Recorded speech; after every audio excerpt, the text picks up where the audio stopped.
because here at the Space Economy, I like to wrap up with the burning questions. So I love the fact that if you're interested in joining Space Force, spaceforce.mil is the website. You can check out their jobs. The requirements are ASVAB, physical fitness, good character, whether you're a young woman or a young man, there are equal requirements across the board. They offer world-class dining in addition to your MREs.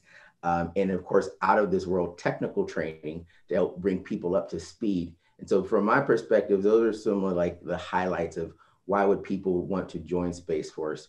And for you, if you have to think of one reason of why you would encourage someone to consider joining Space Force, what is that one reason? In one sentence, what I'll say is that this is a once in a lifetime opportunity to be involved in the creation of a military service. And let me take you back just a bit. I remember sitting in my ROTC classroom in the year 2002. The Rumsfeld Commission was just published the year before, where it recommended an independent service for space. My ROTC instructor stood at the front of the classroom and said, and I'll never forget this, he said, one day, some of you might find yourselves in a new service. I was excited then. Now imagine my excitement when 17 years later, it actually happens.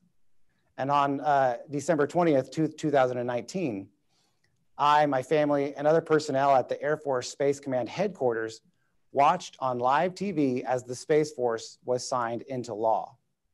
And after the signing happened, the senior officer in the room stood up, took the microphone, and then he tore the Air Force Space Command patch off of his arm.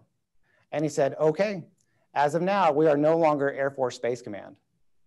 And then at that moment, we all removed our patches and we became the interim headquarters for the US Space Force until the Pentagon headquarters was stood up. Historical moments like that happen regularly in the Space Force. If you want to be a part of history, come and make your mark. I love that. Take the red pill, call Colonel Celaya, be part of space. It does, as we wrap up here on the Space Economy, of course, we do encourage you to look at that red pill representing the future and being part of a historical moment. And just for some context that we forgot to mention is often here on the Space Economy, we talk about the Space Economy, but forget to mention three basic facts.